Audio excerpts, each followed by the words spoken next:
paz do Senhor, meus irmãos, graças a Deus estamos mais uma vez aqui, vamos estudar mais uma lição, continuamos falando sobre essas teorias, né, ideologias, e hoje nós vamos falar sobre um tema muito importante de conversar com os jovens.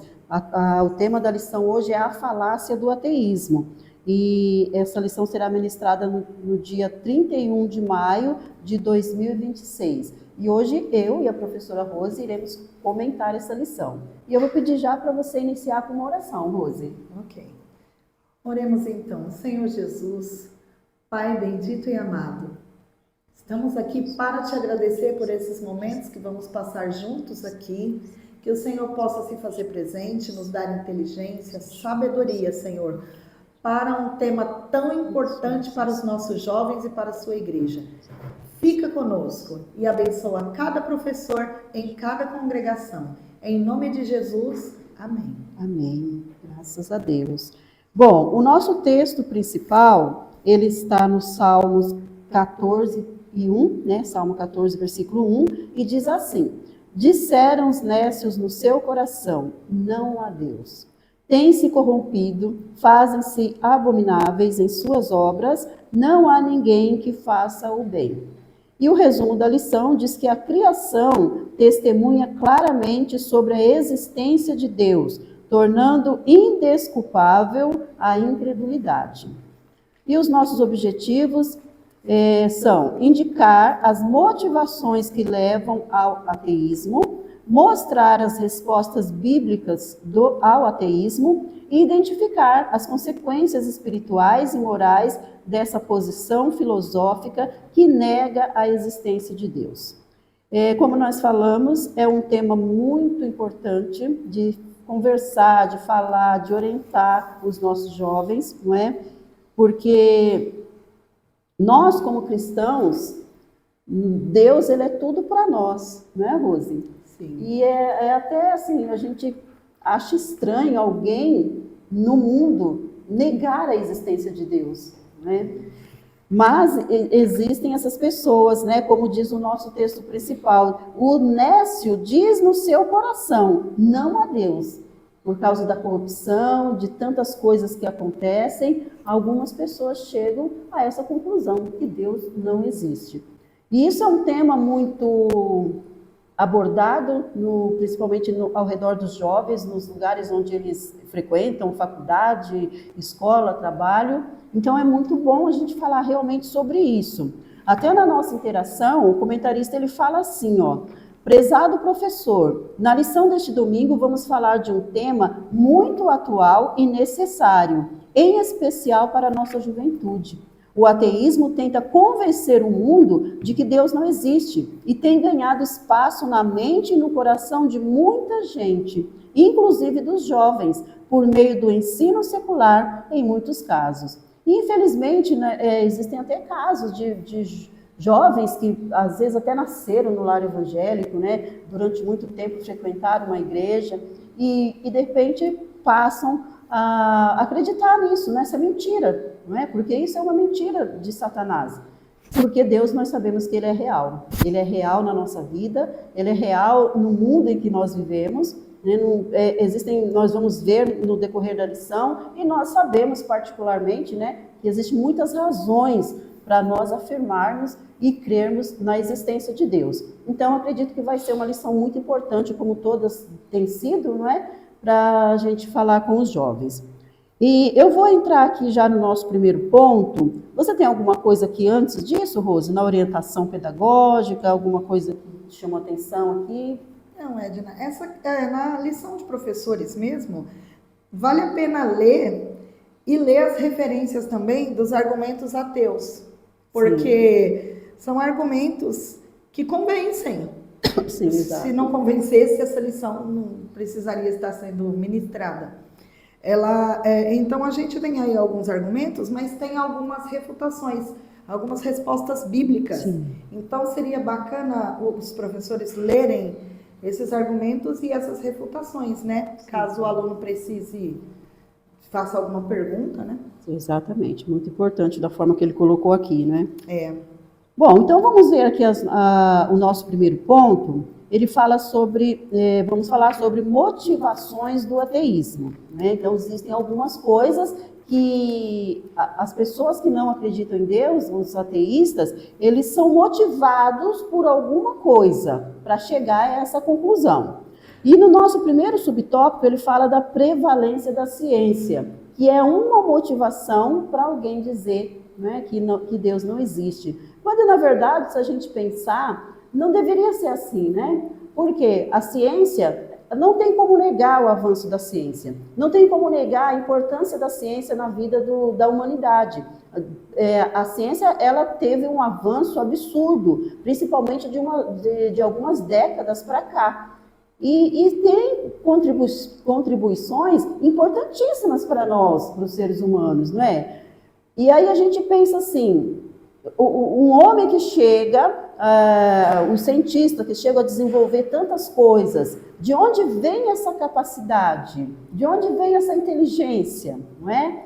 É Deus que dá inteligência ao homem, para ele chegar a desenvolver tantas coisas que têm sido benéficas para a humanidade. Então, assim, não devia ter essa oposição aqui nesse sentido. Então, a prevalência da ciência devia ser vista como algo que Deus permitiu, que Deus deu inteligência ao homem para que isso acontecesse, não é? Mas para o ateísta, isso é um motivo para ele não acreditar em Deus. E por quê? Porque nós sabemos que a ciência, ela trabalha com dados, ela trabalha com coisas concretas, com coisas que ela pode tocar, não é? Aí eu pergunto, Rose, tem como colocar Deus num laboratório? Tem como ver Deus através de um microscópio? Não. Não tem, porque Deus é espírito, não é? Então isso é algo que acontece pela fé. Sim. Nós cremos na existência dele, nós sabemos da existência dele, nós vemos o mover dele no mundo, na nossa vida, mas ele é espírito. E ele não é explicado, ele não é estudado, como se estuda, como se faz um experimento em um laboratório científico. Não é? Não tem como fazer isso. A gente acredita, a gente crê. Não é? E como não é possível fazer isso, isso é um motivo para o ateísta dizer que Deus não existe. Porque ele não pode ver, ele não pode tocar, ele não pode estudar, não pode fazer um experimento com Deus. Então ele diz que Deus não existe. É uma das motivações, Rose. Sim. Tem alguns... a gente pensa que os cientistas estão contra a palavra de Deus, mas a gente tem exemplos de muitos cientistas que acreditam piamente em Deus, inclusive médicos, porque nas faculdades, principalmente de medicina, psicologia e etc., a falácia é que quem faz esses cursos, eles tendem a cair para o ateísmo, mas existem muitos médicos cristãos, existem muitos cientistas cristãos. A gente tem exemplos aqui são vários, né? Newton, Pascal, Kepler, todos eles são cientistas que acreditavam em Deus, né? E a ciência deles contribuiu para que Deus fosse mostrado com mais ênfase e mais força. Exatamente. Né? Então não são todos, né? Sim. Existem algumas referências mesmo no mundo científico de pessoas, né? Como você colocou. Alguém pode pensar, isso é coisa de cientista. Não é. Não. Isso é coisa de ser humano que não quer contato e não acredita em Deus, né? Bom, aqui no finalzinho no meio desse ponto, ele fala assim, que no entanto, essa premissa, né, eles falam que Deus não pode ser provado cientificamente, né, por isso eles não acreditam em Deus, mas aqui ele fala assim, no entanto, essa premissa é falaciosa, pois a ciência não tem ferramentas para negar nem afirmar a existência de Deus. Exatamente. Né? Então eles não podem negar, mas eles também não podem negar a existência dele, nem provar e nem negar. Então acaba sendo, né, uma coisa falaciosa, como o próprio comentarista coloca aqui. ela apenas estuda o mundo natural, enquanto Deus está além do alcance dos métodos científicos, como nós falamos, Deus é espírito, não tem como colocar Deus em um laboratório. Mas essa é uma das razões, não é, do ateísmo, é essa prevalência da ciência, o aumento da ciência. O finalzinho aqui, a Rose já comentou desses cientistas, né, que deram a sua parcela, a sua colaboração em tantas coisas para a humanidade, mas foram homens inteligentíssimos, não é? Que trouxeram grandes contribuições, mas que também acreditavam em Deus, né? Que é, no caso, a Rose já citou aqui. Mas no final desse ponto, ele fala que a Bíblia afirma: os céus manifestam a glória de Deus e a ordem e complexidade do universo apontam para um Criador inteligente. Nós passamos há pouco tempo, estudamos há pouco tempo uma lição, quando nós falamos sobre a criação do mundo, falamos um pouquinho sobre isso, né? Então, só mesmo um Criador inteligente, como ele coloca aqui, um Criador supremo, seria capaz de fazer um mundo tão complexo, não é? Um mundo tão maravilhoso, interessante, não é? Não só quando nós falamos da natureza, mas de tudo que envolve o mundo, não é? Então isso é uma prova, né, que Deus, ele sim é real. Bom, o outro motivo que o ateísta se apega é o sofrimento e mal. Olha o que o comentarista coloca aqui. Outra motivação comum para o ateísmo é a existência do sofrimento e do mal no mundo. Muitos perguntam: se Deus é bom e todo-poderoso, por que permite o sofrimento? Essa é uma pergunta muito comum, uma pergunta que muitas pessoas fazem, se questionam: se Deus é bom, porque eu estou passando por isso, porque se Deus é bom, porque há tanta pobreza, se Deus é bom, porque há tanta maldade, porque Ele permite tudo isso. Não é uma pergunta muito comum, não é? Mas o que as pessoas não entendem é que Deus, ele não é o criador do mal. Ele não é o criador, não foi o criador do mal, nem o criador do sofrimento. O mal, o sofrimento, ele existe devido ao pecado no mundo. Então não foi Deus que criou o pecado. Nós conhecemos a história, sabemos que o homem tinha uma escolha, mas por causa da sua desobediência, o pecado entrou no mundo e esse pecado ele trouxe consequências, não é? Ele trouxe a maldade, ele trouxe o sofrimento, ele trouxe as dores, tudo isso advindo do pecado, mas Deus, ele não é o autor do pecado. Só que Deus, na sua bondade, né, o comentarista coloca aqui, na sua bondade, mesmo ele não sendo o criador do mal, o criador do sofrimento, ele providenciou uma forma de aliviar o sofrimento do homem na pessoa de Jesus Cristo. Então veja bem, isso já é uma demonstração do amor de Deus, já é uma demonstração da existência de Deus, mesmo ele não tendo criado o mal, mas ele providencia um escape para que o homem tenha alegria, para que o homem tenha paz, para que ele seja livre do mal e do sofrimento. No final desse ponto, ele fala sobre a cruz. Olha que lindo que o comentarista coloca aqui. A cruz de Jesus Cristo é a maior resposta divina ao problema do sofrimento. Deus não se manteve distante da dor humana. Então o pecado entrou no mundo, com ele veio a dor, o sofrimento, mas aí Deus, ele envia o seu único filho para que através de Jesus, né, venha refrigério sobre a alma da humanidade. Então isso, olha só, é a maior resposta que Deus poderia dar para essa questão do sofrimento.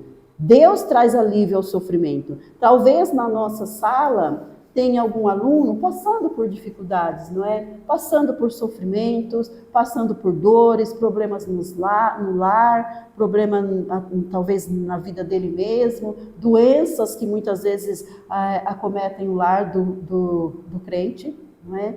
E eles estão sendo bombardeados com isso. Ah, Deus não existe. E talvez esse questionamento pode passar no coração ou na mente de algum dos nossos alunos. Não é porque assim, eu estou passando por tanto sofrimento, será que Deus não está vendo? Porque é nessa hora que o inimigo também trabalha para colocar essas mensagens, não é? Mas fala para os seus alunos, professor, isso daqui, que a cruz de Jesus, ela é a maior resposta para o sofrimento. Ele pode estar passando por sofrimento, pode estar passando por dor, por dificuldades, mas existe um Deus que está olhando para ele. Existe um Jesus Cristo que morreu, derramou o seu sangue para que pudesse dar o alívio para ele. Ele pode até estar passando por dificuldades nesse momento, mas o Senhor, ele tem uma resposta, ele tem um escape, não é? E ainda que a gente sempre tem que pensar assim, o crente, que ainda que o sofrimento dure na nossa vida durante 50, 60, 100 anos, mas se nós estamos com Cristo, nós vamos ter a eternidade para viver em paz e feliz, livre de todo sofrimento. Porque a nossa esperança, ela não está somente aqui nesse mundo, não é? A nossa esperança, ela vai além, é uma esperança eterna. Então, mesmo que haja sofrimento aqui, mas o Senhor nos promete uma eternidade de alegria, uma eternidade de paz. Então, isso precisa ficar claro para os nossos alunos, que eles podem sim passar por sofrimento, mas que eles têm que entender que Deus, ele não é o autor do sofrimento. Esse sofrimento é derivado do pecado, mas que Deus tem um escape para esse sofrimento. Deus pode consolar, Deus pode confortar, Deus providencia. Me veio agora a questão do povo no deserto, Rose. Enquanto o povo estava indo para entrar numa terra prometida, eles queriam entrar na terra de Canaã. Mas enquanto eles não entravam, eles passaram por dificuldades ali no deserto, mas Deus não deixou eles só. Né? Deus providenciou alimento, Deus providenciou água, Deus providenciou sombra durante o dia, providenciou proteção durante a noite. Então, o deserto pode acontecer. Enquanto eles não entraram na terra prometida, Deus mandava o maná. Mas teve um dia, Rose, que a Bíblia fala assim, e nunca mais caiu o maná do céu, porque agora eles tinham a novidade da terra. Eles entraram na terra prometida. Então, o maná era providenciado por Deus somente naquele período do deserto. Mas Deus estava levando o povo para uma terra prometida, onde eles não teriam mais aquela... Continuariam tendo a proteção de Deus, o cuidado de Deus, mas não daquela forma que eles tinham no deserto. Agora Deus ia cuidar deles de outra maneira. Por quê? Porque Deus nunca abandona o seu povo. Então, vamos deixar claro isso daqui. Aí o finalzinho ele fala, olha que interessante, o sofrimento não é sinal da ausência de Deus, mas oportunidade de experimentar sua graça e consolo. Porque quanto mais nós nos achegamos a Deus durante o nosso sofrimento, mais nós vamos ser consolados, vamos receber da sua graça, porque Deus, ele é real e ele está presente no nosso meio. Bom, o nosso terceiro subtópico fala sobre orgulho e desejo de autonomia. Algo muito perigoso isso aqui, não é, Rose? Demais, Edna. Você falou bem sobre essas questões intelectuais, sobre a ciência. Falou muito bem sobre as questões emocionais, né? Essa questão de tantas dúvidas, por que acontece isso se Deus é tão bom? E agora a gente vai falar um pouquinho sobre o desejo profundo de independência, porque não são só todas essas questões. O ser humano, ele quer ser livre. Sim. E a concepção de liberdade que o ser humano tem, às vezes, é muito errônea, não é? Porque a liberdade em Cristo, essa sim liberta. Mas algumas pessoas não acreditam, né, que exista uma eternidade, então apostam todas as fichas, toda a vida, tudo que ele faz é para esse lugar, essa terra, né? Porque ele é naturalista, ele acredita que, assim como o darwinismo pregava lá atrás, que é através de algo que a gente chama de implacavelmente naturalista, o desenvolvimento da vida através de causas estritamente naturais. Então ele tira Deus da história mesmo. O ser humano, ele passa a ser o senhor de si mesmo. O ser humano, muitas vezes, Edna, por querer ser assim mesmo, por buscar essa liberdade. Ele não está perdido, ele tem um objetivo e o objetivo dele é ser livre. Aqui fala num versículo em Romanos 1:22, que Paulo diz que, dizendo-se sábios, tornaram-se loucos, pois trocaram a glória de Deus pela glória de si mesmo. Os ganhos que o ser humano pensa que tem são ganhos aqui. Então a glória dele é uma glória que ele tem aqui, porque ele não pensa na eternidade, ele não acredita, né? E ao rejeitar a existência de Deus, ele se vê livre da prestação de contas. Isso aqui é uma outra questão. Por quê? É muito difícil prestar contas, não é? Porque o pecado corrompeu a humanidade, assim como você já falou. O pecado, ele trouxe coisas muito ruins para o ser humano. E o pecado, ele, assim, o pecador que não crer em Jesus Cristo, que é o caminho, a verdade e a vida, ele já está condenado. A palavra de Deus diz isso, né? E esse ser humano, ele não quer prestar essas contas, né? Ele vai vivendo conforme os seus próprios desejos, o hedonismo imperando, a busca pela felicidade, são o meu corpo, as minhas regras, são muitas questões para vivenciar tudo nessa terra, nisso que a gente entende como palpável, né? Mas, assim, o comentarista finaliza dizendo: o homem foi criado para depender de Deus. Esse é o verdadeiro sentido, é a dependência do Senhor. Então, o homem se torna orgulhoso, né? Senhor de si mesmo. É muito complicado isso, né? Difícil, né, Rose? É difícil. E eu acho que isso é muito preocupante também para os jovens, porque, como ele fala, esse desejo profundo de independência. Sim. E é algo que os jovens, eles querem isso muito. Eles querem essa independência. Sim. Eles querem ser independentes dos pais. É uma das primeiras coisas quando já começa esse desejo na adolescência, não é? Eles não veem a hora de atingir a maioridade, porque eles querem ter a sua independência. E isso já começa, é a questão da prestação de contas que você falou, de não querer prestar contas mais para o pai, né? Quando chega a determinada idade, eles já começam a falar, mas eu já tenho tantos anos, eu já tenho não sei quantos anos, né? Por quê? É essa questão de independência. Mas de Deus nós somos dependentes. Desde o momento que nós nascemos até o momento, para toda a vida, nós sempre seremos dependentes de Deus. Então, por isso que se torna perigoso essa questão aqui. Porque acaba sendo um chamado para o ateísmo. Eu não preciso de ninguém, não preciso do meu pai, não preciso da minha mãe. Aí vai chegar um momento que, se ele não tomar cuidado, ele vai dizer, eu não preciso nem de Deus. É aonde cai para o ateísmo. É verdade, é a autossuficiência, né? A autossuficiência. Isso é muito Edna, perigoso. eu tenho uma coisa que eu anotei aqui que eu queria falar, posso? Com certeza. Eu estudando e lendo, a gente que trabalha com literatura, a gente vai lendo alguns livros e eu fico pensando, mas isso aqui, essa leitura, esse homem conhece a Deus. Tem um escritor que ele é muito, muito famoso, é o escritor das Crônicas de Nárnia. Ele era ateu convicto, o C.S. Lewis. E ele tinha muitos argumentos contra Deus e convencia uma Inglaterra quase que toda, porque ele era professor em uma universidade muito conhecida na Inglaterra.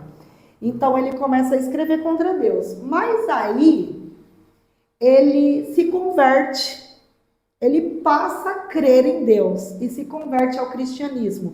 E a conversão dele foi assim. Ele diz assim, meu argumento contra Deus era que o universo parecia tão cruel e injusto, é o que você leu no primeiro ponto. Mas como eu sabia que ele era justo ou injusto? Um homem não chama uma linha de torta a menos que ele tenha a noção do que é uma linha reta. E a partir dessa definição ele fala, eu não posso dizer que Deus não existe. Interessante, hein? Eu não posso dizer que Deus não existe. E ele se converte. Ele se converte e ele se torna, ele se autodenomina apóstolo também. Ele é um discípulo de Cristo e aí ele começa a escrever. E o livro que ele escreve, são as Crônicas de Nárnia, são várias crônicas, tem uns personagens e tem um leão. E quando você lê, você fala, esse leão é Jesus. É muito bonito e é perceptível. Mas como ele vive num ambiente totalmente hostil, contrário ao cristianismo, né? Saindo ali do iluminismo, aquela coisa toda, ele fala, eu preciso convencer as pessoas, mas eu não posso ser tão direto. Eu vou escrever sobre Jesus, mas eu vou escrever dessa forma. E ele convence muita gente que Jesus... Convence não, porque é o Espírito Santo que convence, né? Mas ele usa a arte dele para fazer isso. E um outro é o Augusto Cury. O Augusto Cury se auto-intitulava o maior ateu do planeta. Ele dizia que ele era isso. Então ele era psiquiatra, psicanalista, e ele começa a estudar sobre Jesus. Mas ele não estuda Jesus porque ele quer ser convencido. Ele estuda Jesus porque ele é um psicólogo, um psiquiatra, e ele quer analisar a inteligência emocional e psicológica de Jesus. E fazendo isso, ele entende. Não tem como esse homem não ser Deus. Ele é Deus. Um homem com essa inteligência emocional, isso é sobrenatural. E aí o sobrenatural entrou na história. E aí ele não é mais um ateu, ele passa a acreditar em Jesus. Aqui fala, ele concluiu que Jesus teve uma capacidade emocional e intelectual sobre-humana. O homem mais inteligente que já existiu. Para ele, Jesus é o homem mais inteligente que já existiu no mundo. E é mesmo, né? Tá certo, que coisa interessante, né? Bom, então esses, meus irmãos, essas foram as motivações do ateísmo, né? A prevalência da ciência, sofrimento, mal e esse orgulho, né? Esse desejo de autonomia. Então essas são as motivações que levam uma pessoa a se tornar um ateu. Agora nós vamos falar sobre a resposta bíblica ao ateísmo. Como nós podemos provar, né, vamos dizer assim, que Deus existe. Você falando do livro, né, das Crônicas de Nárnia, eu me lembro também do filme Deus Não Existe, né? Eu não sei, realmente não sei se é apenas uma ficção ou se foi baseado em fatos reais, mas é uma ficção que traz algo para ser refletido, não é? Inclusive o professor do filme, ele chega a essa conclusão porque ele teve um grande sofrimento no passado. Não é? Teve um grande sofrimento a ponto de dizer, não, Deus não existe. Não é? Mas, e é até bom, né, esse exemplo, a gente pode até falar isso com os nossos alunos, porque é uma coisa que acontece em uma faculdade, em uma universidade. É verdade. E ali aquele jovem cristão, ele tem a oportunidade de provar para aquele professor e para aquelas pessoas ali da existência de Deus. Então os nossos jovens, eles vão ser confrontados, talvez não dessa maneira que aparece no filme, mas eles vão ser confrontados muitas vezes no seu dia a dia. Então eles precisam ter uma base, eles precisam ter conhecimento, eles precisam ter uma base espiritual para que eles possam também, se necessário, se defender. Provar, sim, que o Senhor é real, que Deus ele é real. Não é? É verdade. E aqui a resposta bíblica do ateísmo. O primeiro ponto fala sobre conhecimento de Deus. Olha o que esse texto diz. A Bíblia ensina que todos os seres humanos têm uma consciência natural da existência de Deus. Paulo escreveu que o que de Deus se pode conhecer, nele se manifesta, porque Deus lhe manifestou. Uma consciência natural. O que isso significa? Não é? Deus, ao criar o homem, ele já colocou no homem, na sua consciência, a existência de Deus. O homem, pela sua consciência, se esse homem, vamos supor, se ele viver num lugar mais remoto da Terra, onde ele não tem acesso à internet, não tem acesso à televisão, a jornal, a nada, não tem acesso a uma Bíblia, não tem acesso a nada do que nós temos aqui no nosso mundo atual. Mas lá no fundo, ele vai ter na consciência dele algo falando sobre a existência de Deus. É essa existência natural que o comentarista está colocando aqui, entendeu? Que ninguém chegou a falar, a pegar uma Bíblia, ler para essa pessoa, mas mesmo assim, lá no fundo, ele tem essa consciência. Porque se a gente pensar bem, professor, hoje nós temos todo acesso às Escrituras, mas nem sempre foi assim. Se nós voltarmos no tempo, lá nos nossos tataravós, bem lá atrás, eles não tinham esse acesso, mas eles tinham o conhecimento de Deus. Eles falavam de Deus, nós ouvimos histórias contadas pelos nossos bisavós, pelos nossos avós, que o pai, o avô dele falou, mas muitos deles nunca chegaram a conhecer um crente, nunca chegaram a ver ou ler uma Bíblia, mas eles tinham essa consciência que existia um Deus no céu, que existia um Deus que criou todas as coisas, havia esse senso de moralidade, que é algo que o próprio Deus coloca dentro do ser humano, esse centro de moralidade mostrando a existência de Deus. É o que Paulo fala aqui, né? O que de Deus se pode conhecer, nele se manifesta, porque Deus lhe manifestou. Tem um outro versículo que eu anotei aqui, deixa eu até ler aqui com vocês, que está em Romanos capítulo 2. Acho que é até a continuação desse aqui que o comentarista coloca. Romanos capítulo 2, o versículo 14 e 15. Fala assim: porque quando os gentios que não têm lei fazem naturalmente as coisas que são da lei, essa lei que ele está falando é essa lei de Moisés, a questão de não matar, de não roubar, essa lei que ele está falando aqui. Não tendo eles lei, para si mesmos são lei, os quais mostram a obra da lei escrita no coração, testificando juntamente a sua consciência e os seus pensamentos, quer acusando-os, quer defendendo-os. Então é mais ou menos o exemplo que eu dei. Uma pessoa que nunca ouviu falar de Deus, uma pessoa que não teve o conhecimento das Escrituras, mas lá no seu coração, lá na sua consciência, ela sabe disso, né? Porque Deus, ele mesmo fez isso, ele mesmo colocou isso dentro do homem. Tá? Nós vamos ver, talvez mais para frente, em outras lições, que é claro que é necessário ter uma revelação maior, que é as Escrituras, não é? Mas lá no fundo, né, na sua consciência, no seu coração, há esse conhecimento de Deus, porque Deus mesmo coloca esse conhecimento na consciência e no coração do homem. Tá? E agora a gente vai falar sobre a queda humana e sobre a revelação em Cristo. A Rose vai comentar sobre esses dois pontos, Rose. Sim. Um ponto é a continuação do outro. A gente está falando aí sobre essas questões de prevalência da ciência, sofrimento e mal e orgulho e desejo de autonomia. Agora essas respostas são o que a gente precisa aprender para refutar essas ideias. Sim. Né? Sobre a queda humana, você já até falou, né, Edna? O pecado. O que refuta a ideia dessa queda humana é o pecado. Por que o homem sofre tanto?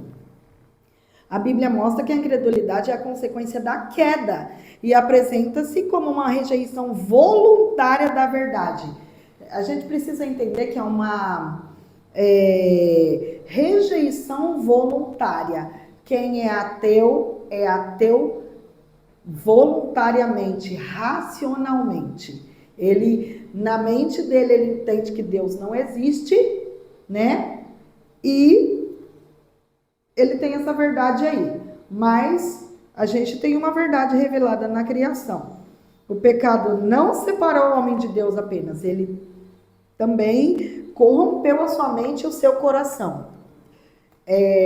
Tem um cientista, que ele fala assim, ele é ateu, e ele fala assim, eu quero ver você não ser ateu num campo de concentração em Auschwitz, lá onde eles matavam milhares de judeus, né?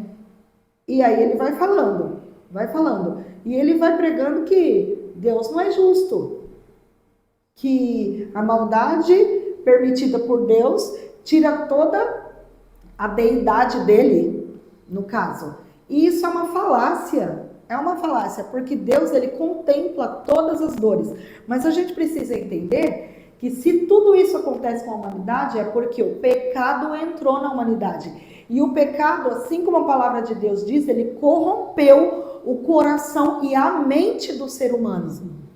Então o ser humano, ele está corrompido. Quem vem para nos livrar disso? Jesus Cristo. É Jesus. E através da revelação do Espírito Santo, né? Qual é a nossa função? É pregar o Evangelho, Edna. Porque quem convence é o próprio Espírito Santo. E aí o ponto 3 já vem falando sobre essa revelação, né? Jesus é a revelação final e perfeita de Deus à humanidade. Por meio de Cristo, Deus se tornou visível, acessível, porque até então nós tínhamos algo que nos impedia de acessar a Deus diretamente. Mas Jesus, ele veio e rasgou o véu desse templo. E agora nós temos acesso ao altar. Nós temos acesso direto a Deus, né? Então, essa revelação de Cristo, ela é necessária.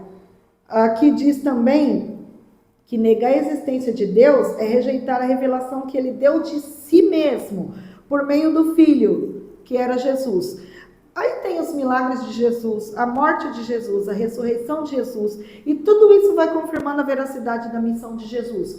E o que dizer da nossa história dividida entre antes de Cristo e o depois de Cristo, né?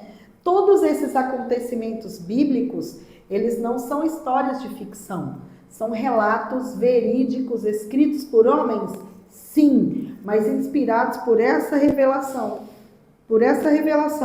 né? Então, eles falam também que Jesus é a luz do mundo, e é de fato. O que aconteceu aqui com essa questão do avanço, do iluminismo em si, que iluminismo é chamado de século das luzes. Mas como trouxe trevas esse iluminismo? Porque a partir daí eles rejeitaram tudo que vinha de Deus, tudo que tinha nas artes, na ciência, na literatura. Então, essa ideia do século das luzes veio trazendo ao contrário, veio trazendo uma cegueira espiritual, que só o Espírito Santo consegue corromper, né? E ajudar aí.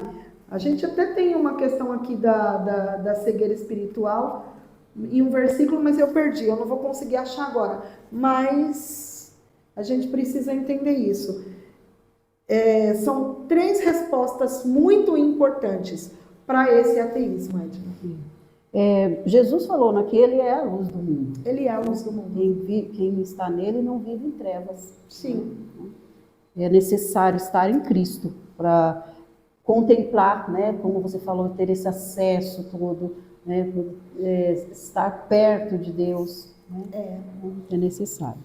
Bom, nós estamos indo para o final da nossa lição, professor, mas o nosso último ponto, nós vamos falar sobre as consequências espirituais e morais do ateísmo. Aqui no primeiro subtópico, ele fala sobre o vazio existencial. Ele fala assim: sem Deus, o ser humano perde a referência última para a sua existência. Tudo se torna efêmero, passageiro e sem significado eterno. Quando a vida é reduzida apenas ao que se vê ou se consome, surge o vazio interior, um sentimento de que algo essencial está faltando. É o que a gente acabou de falar em questão da luz. Jesus, ele é a luz, é ele que ilumina a vida do ser humano. E sem ele, o ser humano perde a referência. Ninguém consegue ter uma referência no meio das trevas. Sim. Né? A gente vê quando há um apagão, né, um apagão geral, como é um sofrimento. Agora acho que nem muito, porque temos os celulares, né, que tem as lanternas, mas algum tempo atrás era uma coisa horrível, não é? Porque sem luz, todos nós ficamos sem referência. Para onde eu vou? Né? Por mais que você queira, tenha a ideia do caminho na sua mente, mas você não sabe o tipo de obstáculo que vai encontrar ali na frente. Por isso é necessário a luz. E a mesma coisa aqui, ó, sem Deus, o ser humano ele perde a referência última para a sua existência. É Jesus, é Deus que dá essa referência, é Jesus que faz a vida ficar mais bonita. Nós temos um hino que nós cantamos no coral que diz que ele faz a vida florescer. É uma frase muito bonita. E é verdade. Porque o que a Bíblia diz?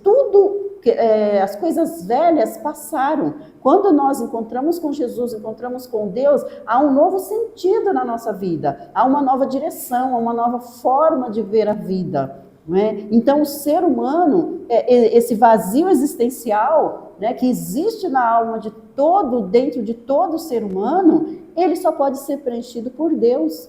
Somente Deus pode preencher esse vazio. E sem ele, o homem continua com esse vazio, não tem, a vida passa a não ter significado, ou eles vão viver um materialismo eterno, só voltado para as coisas daqui, as coisas naturais, como a Rose já colocou, só voltado para o materialismo. E isso perde o sentido. Chega um momento na vida do ser humano que isso não vai fazer mais sentido para ele. Nós temos exemplos de muitas pessoas riquíssimas, que num leito de enfermidade, o que elas dizem? Eu daria toda a minha fortuna para poder viver mais um pouco. Né? Nós temos exemplo disso.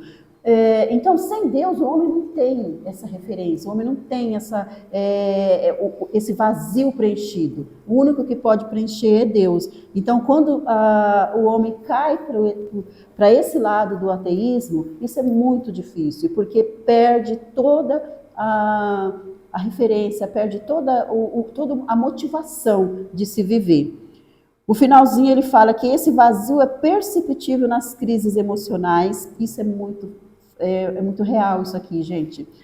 Porque é através esse vazio que leva muitas vezes o homem a ter ansiedade, a ter depressão e muitas vezes a tirar a sua própria vida. Porque ele não tem sentido a sua vida. O vazio é tão grande que não tem sentido mais continuar aqui. E esse vazio ele só pode ser preenchido por Deus. Quando Jesus entra, Deus entra, esses sentimentos todos caem por terra. O salmista declara, como o servo brama pelas correntes das águas, assim suspira a minha alma por ti, ó Deus. O salmista tinha sede, a alma do crente ela tem sede, e ela sabe que só pode saciar. A alma de todo ser humano tem sede, mas o crente em específico, ele sabe que essa sede, ela só pode ser saciada em Deus, só pode ser saciada em Cristo. O coração humano clama por um sentido que só Deus pode preencher. Então, que os nossos alunos possam entender isso, que se existe um vazio, Deus ele pode preencher. Deus é o único que pode preencher. Mas também existe a confusão moral, né, Rose? O que você fala sobre isso? Sim. Essa confusão moral, Edna, é nada mais, nada menos que o homem tentando criar as suas próprias regras. Ele cria suas próprias regras, tanto morais, aí ele é influenciado por tendências culturais perigosas também, né? Isso tudo vem fazendo com que o ser humano, ele se afaste cada vez mais daquilo que é proposto por Deus, que é o cuidado pleno, né? Aí o que acontece? Essas regras são muitas vezes baseadas em sentimentos, pragmatismo, autoajuda, padrões instáveis e insuficientes para lidar com o pecado humano, para lidar com o próprio pecado, né? Então, ele fica confuso moralmente e a palavra de Deus, que é a Escritura, ela traz o equilíbrio que o ser humano precisa para que essas confusões sejam sanadas. O ser humano ter dúvidas é natural, é normal, todos temos. E aí é que entra a palavra de Deus, é aí que entra o ensinamento, esse conjunto de regras éticas e básicas para que a gente viva bem enquanto ser humano. né? Então, o homem rejeita isso. Se ele rejeitou a Deus, ele rejeitou a palavra dele. Ele rejeitou o código moral, que é a palavra de Deus. E aí entra essa confusão, que só pode ser sanado, esse buraco que você falou, só pode ser preenchido com a palavra de Deus. Somente a verdade de Deus é imutável e capaz de transformar o coração do homem. Verdade. Muito bom isso aqui, né? Como o comentarista coloca, né, Rose? Sim. Bom, nós estamos chegando ao final, mas eu vou finalizar aqui só deixando... Não vou ler esse ponto da missão da igreja, mas eu só vou destacar duas coisas aqui que eu achei importante, que ele fala de luz também aqui, né? Da igreja ser luz. Então, o que nós destacamos nesse ponto? O testemunho. Nós somos luz. Nós, com o nosso testemunho, nós temos que mostrar para essa geração, mostrar para esse mundo que Deus existe. As pessoas, os ateístas, precisam olhar para nós, olhar para os jovens cristãos e dizer, não é possível, Deus existe, não é possível, olha a vida daquele jovem, não é? Olha a vida daquela moça, olha a vida daquele jovem. É o testemunho, é sermos luz numa geração corrompida, é sermos luz onde a maioria ou muitos dizem, Deus não existe, mas com o nosso testemunho, nós sendo esse farol aqui que o comentarista coloca, nós vamos levar muitos a Cristo. O jovem cristão, o jovem vai levar muitas pessoas a Cristo, vai provar através do seu testemunho que Deus é real. E outra coisa importante que o comentarista coloca é a intercessão. Nós precisamos orar, não é? Ele fala, a oração pelos que não creem é necessária, pois só o Espírito Santo pode convencer o coração endurecido. Então, além de nós sermos luz, de darmos o nosso testemunho, de sermos uma testemunha do Senhor, nós também precisamos orar por essas pessoas. Não é necessário entrarmos em debates, não é? Mas a oração, ela pode mudar situações. Talvez o jovem no seu local de trabalho, de estudo, ele esteja passando por uma pressão dessa forma. Ele não precisa, ele tem que se manter com a sua posição de ser luz, mas ele também pode entrar com a intercessão, orar por essas pessoas, e Deus pode mudar o quadro, né? E é isso, professor, nós infelizmente chegamos ao final, né, Rose? Você quer falar mais alguma coisa? O ateu, ele vive sem propósito futuro, eterno, né? E Deus é quem traz o nosso propósito. A nossa motivação é a eternidade. Exato. Né? O ateu pergunta, para onde eu vou depois de tudo isso? Nós sabemos para onde nós vamos. E isso nos traz um conforto. É o anseio do nosso coração, é o desejo. Então, tá aí a diferença. E que esse desejo possa ser de todos os nossos alunos, né, Rose? Que eles possam continuar com essa convicção. Que Deus abençoe sua vida, professor, que você continue sendo instrumento de bênção na sua sala, que o Espírito Santo te ilumine, te ajude e que o Senhor continue te abençoando, para a glória dele. Amém.